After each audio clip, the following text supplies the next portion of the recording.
Okay, so I'm going to run through the setup for a game of SSO now. I'm going to set it up for the solo version, but the setup and the rules are identical whether you've got one player or six. So obviously all the elements are already out. First of all, you set out the ship. So each location has a face-up and a face-down version for if something's gone wrong and locations are starting to be shut down. So we've got the airlock in the large card central corridor location, and the pods, the radio pod, the hydropod, the cryogenics pod, and the medical pod, the rec room, and the two modules, the command module and the computer module, actually, the way around, computer module, command module, and the 6 solar arrays that provide the ship with power. So they each go outside. Next, take the crew cards with the green backs and deal each player one of the 4 command crew, which are identified by their rank being marked out in orange. So they're the first officer, the psychiatrist, the captain and the pilot. So since I'm playing solo version, I did myself one of those 4 crew, and then shuffle and deal out crew to players until, for story mode, there are a total of 6 crew amongst all the players, or for challenge mode, 4. I'm playing solo, but I'm going to be playing on challenge mode, so I'll deal myself 3 more crew members. So I've got the pilot, the astronaut, the radio officer, and logistics expert, and then deal each player a final face-down crew member. That crew member will be frozen in cryogenic suspension until something goes badly wrong, and then they'll wake up. Next, find the crew markers for each of your crew. So I've got the astronaut's marker, the pilot, the radio officer, and logistics expert. And then find the matching rank number for each of the crew. So the pilot's rank 15. Next is marker. The astronaut is rank 8. Logistics expert 10. And the radio officer 4. So the rank tokens allow crew to vote for missions and carry them through, potentially against the wishes of other players, depending on how things are going. So take each of the movement markers, place them into the central corridor,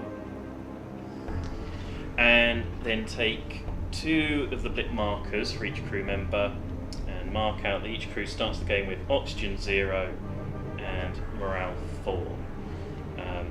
Since this is the proof version of the game, the markers are a little bit larger than they will be in the final version, and the number is a bit more closely spaced than they will be, so there will eventually be room for the markers to fit over each of the numbers rather than just above or below like we're doing today. So each crew member starts with morale 4 and oxygen 0, even in case of the pilot, who can have up to morale 6, and the astronaut can have up to oxygen 6. You still start on morale 4, oxygen 0. Next, take the movement cards, the blue back cards, just shuffle them and set them to one side. Set the general oxygen level with the oxygen count. That needs to be set at blue 0 and red equal to double the number of starting crew. So because I'm on challenge mode, starting with 4 crew, I get a starting oxygen of red 8. This means that there's enough oxygen for the starting crew to get through 12 turns of the game, or through 12 cards of the challenge deck. Challenge deck starts with 24 cards, so there's enough oxygen for all the crew to get halfway through the game. How you choose to deal with that, by producing more oxygen or running through missions, or by reducing the number of breathing crew, is entirely up to you. So depending on how many stretch goals we get to, at this point there'll be multiple challenge decks to choose from. But today with the base set, we just have the AI deck. So take the AI deck and we'll deal out the 6 mission cards, which will be triggered by various challenge cards as they come up in the game.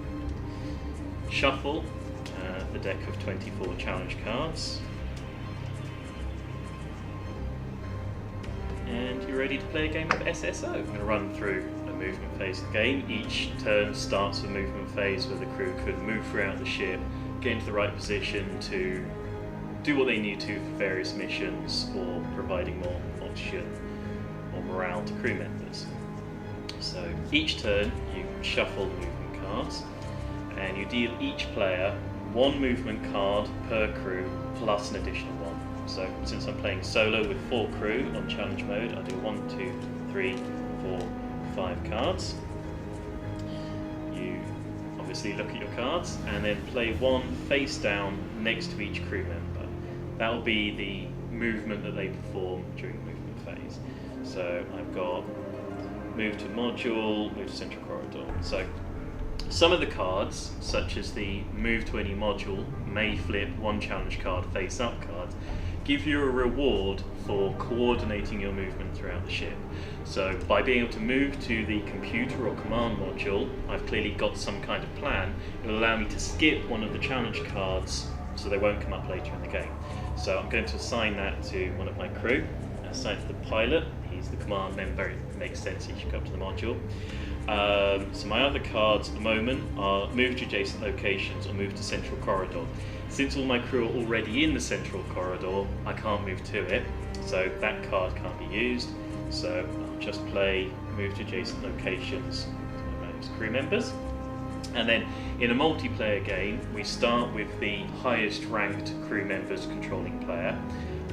Obviously for solo, I'm going to activate the crew. I'm going to choose to activate the pilot first. I can activate them in any order.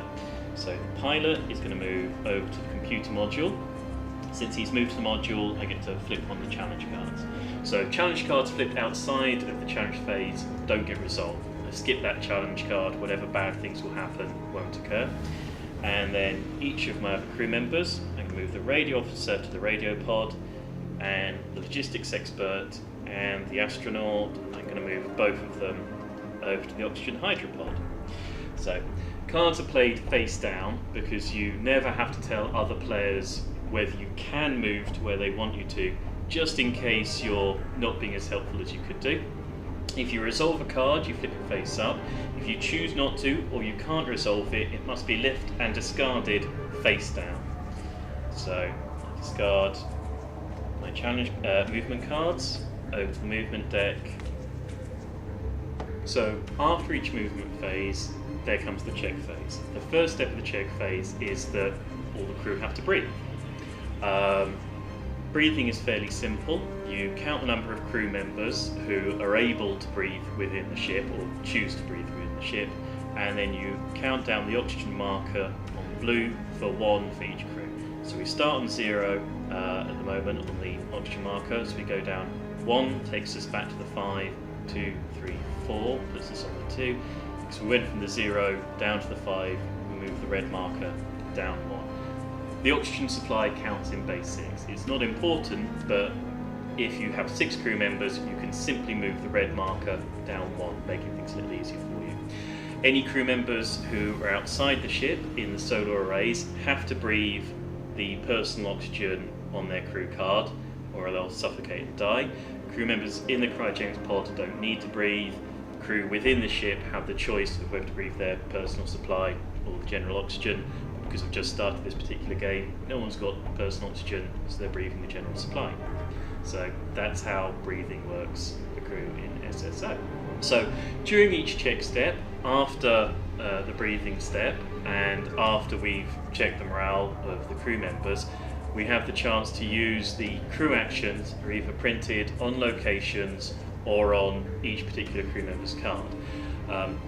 Crew locations have maximum crew levels. So for example, the solar arrays and the modules can hold up to 1 crew member at a time. The pods can actually hold up to 2 crew members. The main airlock for the Rec Room 6 and the central corridor as many crews as you can fit in there. So if you want to access certain ship locations, you'll have to coordinate the movement of the various crew throughout the ship to make the most efficient use of the ship's abilities. So on this particular turn, my pilot is in the computer module, which he could use to reboot locations that have been shut down by the challenge deck, but because the game's just started, there aren't any available, so I don't need to use that ability. The radio officer is suitably in the radio pod, so he has an ability there for when a mission's been completed or a mission is running. Since we've only just started, none of the missions are going, so I'm going to skip his turn. But the astronaut and the logistics expert are both in the oxygen hydropod, which can be used to produce extra oxygen, so obviously I'm going to take advantage of that. So I've got 2 crew in the hydropod, each of which can raise the oxygen by 1, provided there's at least 2 people in the pod. So the astronaut's going to raise the oxygen by 1, moving the blue counter up a step, and so is the logistics expert. So that's the crew action of check phase of SSO.